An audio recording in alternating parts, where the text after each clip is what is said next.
बता दीजिए।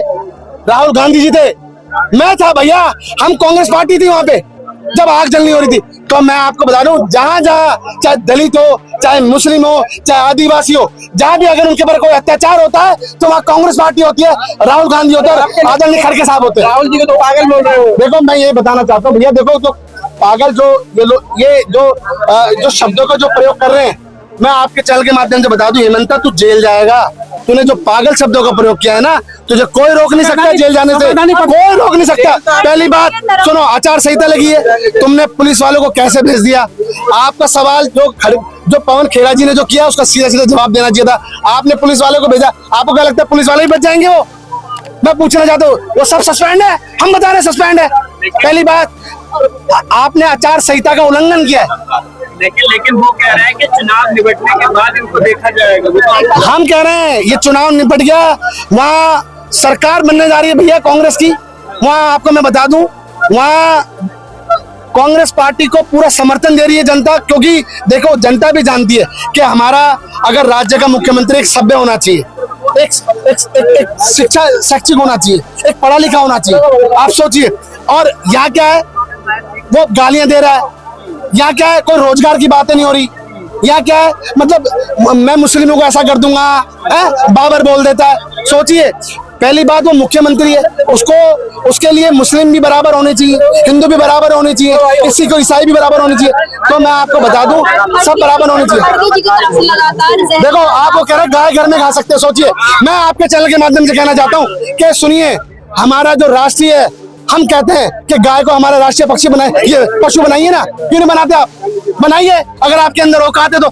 सोचिए, जो आपके बीजेपी के जो नेता हैं वो खुद अगर गाय की तस्करी कर रहे हैं, गाय का मांस बेच रहे हैं, गाय का गोश्त बेच रहे हैं, तो आपको क्या लगता है ये ऐसी पार्टी है? और कौन मुझे कह सकता है कि कांग्रेस पार्टी ने ये किया? एक नाम बताइए, कोई एक आदमी बोलिए कि कांग्रेस पार्टी उस वक्त सड़कों पे थी। भाई जब कोविड आ रहा था तब भी कांग्रेस सड़कों पे थी, हर एक जगह सड़कों पर है।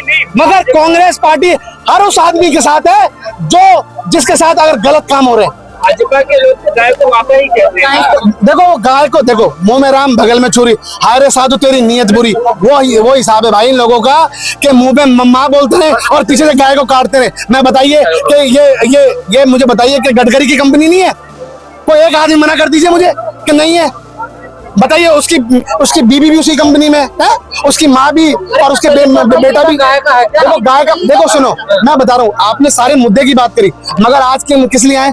आदरणीय खड़गे जी के बारे में उसने गलत शब्दों का प्रयोग किया। भैया हम आपको बता दें, हम मूल निवासी हैं, हम दलित हैं, हमें पता है, हमने देश को बनाया है, हमने कुर्बानी दी है भाई, ऐसा नहीं होता। तो कांग्रेस क्या करा? दलित बचाएंगे? नहीं ऐसा नहीं, नहीं मैं आपको बता दूं, नहीं ये आप गलत करो। इस Congress party secular party, Congress party के लिए दलित हो, आदिवासी हो, मुस्लिम भाई हो, हमारे सिख भाई, तमाम छत्तीस बिरादरी सब साथ है। विश्वास शर्मा के जो बयान के बाद लगातार कांग्रेस जो है जगह जगह पर प्रदर्शन करती हुई नजर आ रही है। वहीं पर अगर बात करी जाए तो यहाँ पर हमारे साथ SC/ST कमेटी के कांग्रेस के चेयरमैन है राजेंद्र पाल गौतम जी। सर, किस तरीके से देख रहे हैं, क्यों माफी मांगनी चाहिए?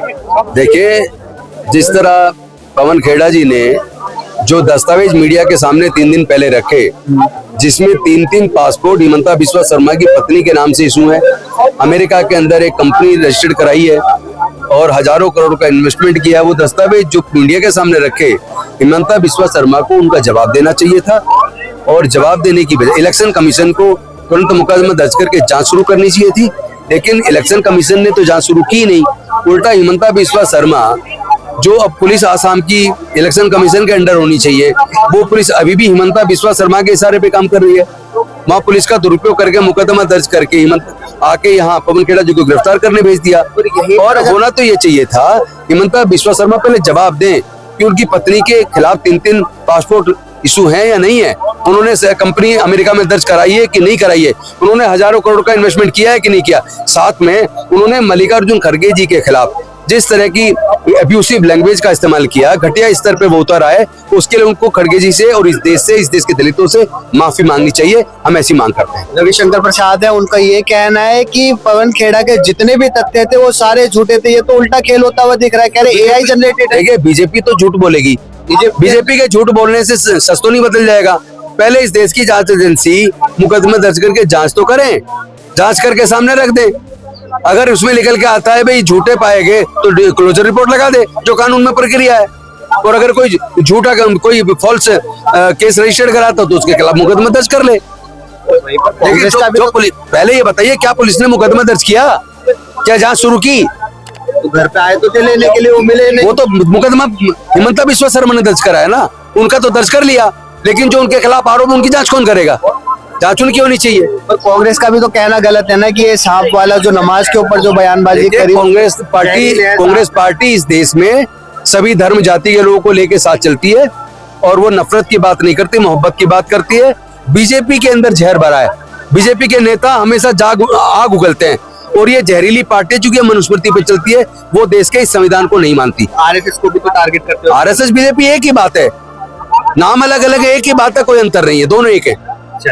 तो अभी आपने देखा सुना, जो यहाँ पर आए थे राजेंद्र पाल गौतम जी, जिनका साफ तौर पर यही कहना था कि बीजेपी जो है एक तरीके से जो है षड्यंत्र करती हुई नजर आ रही है। देखने की बात ये रहती है कि मल्लिकार्जुन खड़गे जो है वो माफी मांगते हैं हिमंता बिस्वा शर्मा से या नहीं, ये देखने के लिए बात आती है। फिलहाल तो बस इतना ही। दैनिक न्यूज़ लाइव के लिए दिल्ली से अभिषेक सिंह।